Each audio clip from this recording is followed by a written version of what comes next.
Hello అండి, అందరు బాగున్నారా? ఈరోజు మరమరాలు ఉప్మా ఎలా చేసుకోవాలో చూసేద్దాము. దీనికి కావాల్సింది ముందుగా మరమరాలు తీసుకోవాలి. ఒక వెడల్పాటి గిన్నెలో నీళ్ళు పోసుకొని మనం ఎన్ని అయితే ఉప్మా చేసుకుంటామో అన్ని మరమరాలు వేసేసుకోవాలి. అవి వేసుకున్న తర్వాత ఒకసారి వాటర్లో చేయిబెట్టి మనం కలిపేసుకోవాలండి. ఎందుకంటే ఈ వాటర్ అంతా మరమరాలు పీల్చుకోవాలంటే కొంచెం పైకి కిందకి కలిపేసుకొని ఒక 5 నిమిషాలు నానబెట్టండి. ఎక్కువసేపు అయితే ముద్దగా అయిపోతాయి. మనం కొంచెం పొడి పొడిలాడేటట్టు చేసుకోవాలి కాబట్టి ముందే తీసేసుకోవాలి. ఇవి నానేలోగా మనం తాలింపులో వేసుకోవడానికి ఏమేమి కావాలో కట్ చేసేసుకుందాము. దీనికి కావాల్సినవి 2 ఉల్లిపాయలు, 4 పచ్చిమిర్చి, కొత్తిమీర, ఒక టమాటా తీసుకుంటున్నాను. అలాగే దీనిలోకి కొంచెం పుట్నాల పొడి కూడా వేసుకోవాలి. ఒక చిన్న గ్లాస్ పుట్నాలు నేను వేసుకుంటున్నాను. మరి ఎక్కువైతే వేసుకోకండి, మరమరాలను బట్టి మీరు వేసుకోండి. ఇవి మిక్సీ పట్టుకోవడానికి మిక్సీ గిన్నెలో వేసేసుకొని పక్కన పెట్టేసుకున్నాను. మనం రోజు ఇడ్లీ దోశలే డైలీ చేసి పెట్టుకోలేం కదండి పిల్లలకి. కొంచెం ఇలాగా స్నాక్స్ లాగా కూడా ఈ మరమరాల ఉప్మా కూడా ట్రై చేయండి. చాలా అంటే చాలా బాగుంటుంది. పిల్లలు కూడా చాలా ఇష్టంగా తింటారు. మీకు నచ్చితే నేను చెప్పినట్టుగా చేయండి, చాలా బాగా వస్తుంది. ఇప్పుడు ఉల్లిపాయలు, పచ్చిమిరపకాయలు కట్ చేసేసుకుంటున్నాను. ఈలోపు ఆయిల్ కూడా వేడెక్కుతుంది. పొయ్యి మీద పెట్టేసేసుకున్నానండి.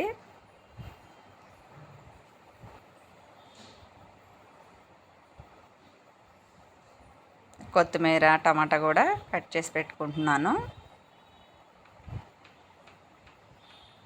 ఇవి సన్నగా కట్ చేసుకోండి. టమాటా ముక్కలు అయితే చిన్న చిన్నవి అయితే తొందరగా మగ్గిపోతాయి, తినడానికి కూడా బాగుంటాయి. మరి పెద్ద సైజు అయితే వేసుకోకండి.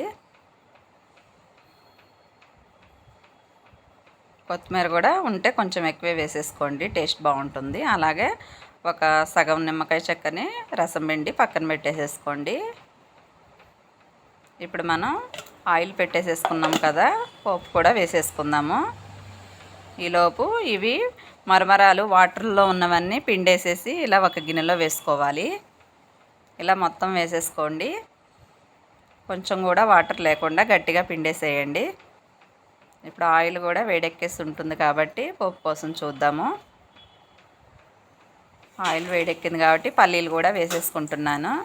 మీకు ఇష్టం ఉంటే పల్లీలు ఎక్కువ వేసుకోండి, లేకుంటే తగ్గించేసేసుకోండి అండి. నేనైతే కొంచెం ఎక్కువగానే వేసుకున్నాను.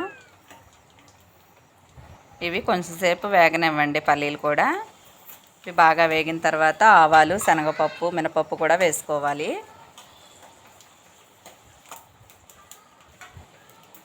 ఇవి కొంచెం వేగిన తర్వాత కొంచెం జీలకర్ర కూడా వేసుకోండి.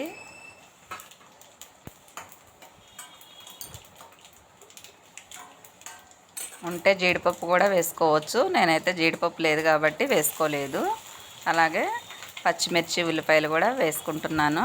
ఇవి కూడా కొంచెం సేపు ఫ్రై అవ్వనివ్వాలి.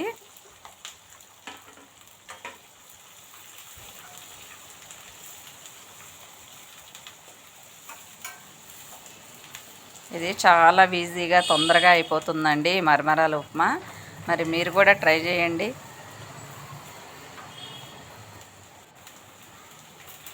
టమాటా అలాగే కరివేపాకు కూడా వేసుకున్నాను.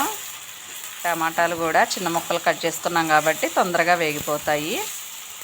ఇంకా కొత్తిమీర కూడా వేసేసుకోవాలి. ఇప్పుడు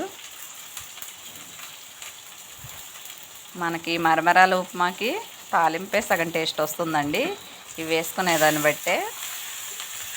ఇవి కూడా మగ్గిపోయిన తర్వాత తాలింపులోనే పసుపు కూడా వేసుకోవద్దాం.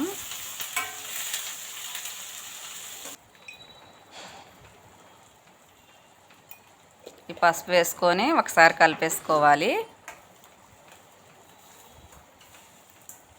మనం ముందుగా మరమరాలని పిండేసి పక్కన పెట్టుకున్నాం కదా, ఇంకా అవి వేసుకోవాలండి. కొంచెం ఉప్పు కూడా వేసేసుకొని అవి వేసుకున్న తర్వాత మొత్తం కలిపేసుకోవచ్చు.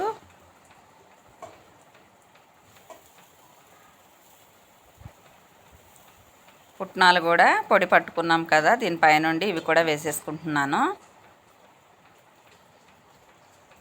ఇప్పుడు మొత్తం కలిపేసుకుందాము.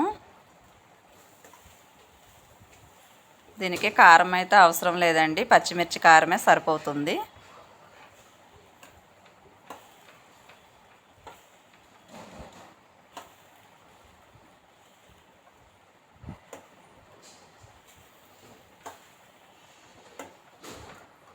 ఇవన్నీ కలిపేసుకున్న తర్వాత మనం స్టవ్ ఆఫ్ చేసిన తర్వాత నిమ్మకాయ రసం వేసుకోవాలి. వేడి మీద వేసుకోవద్దు. పైనుంచి వేసుకుంటున్నాను. చూశారు కదా మరమరాల ఉప్మా ఎంత బాగా వచ్చిందో. మరి మీ పిల్లలకు కూడా ఇలా చేయండి, కొంచెం కూడా మిగిల్చకుండా తినేస్తారు. నేనైతే మా బాబుకి ఈరోజు లంచ్ బాక్స్లో కూడా ఇదే పెట్టేస్తానండి.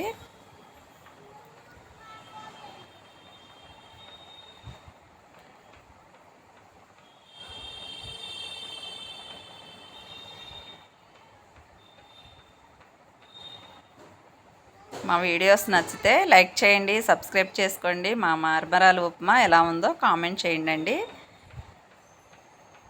మరమరాల ఉప్మా అయితే బాక్స్లో పెట్టేశాను. మొత్తానికైతే రెడీ అయిపోయింది.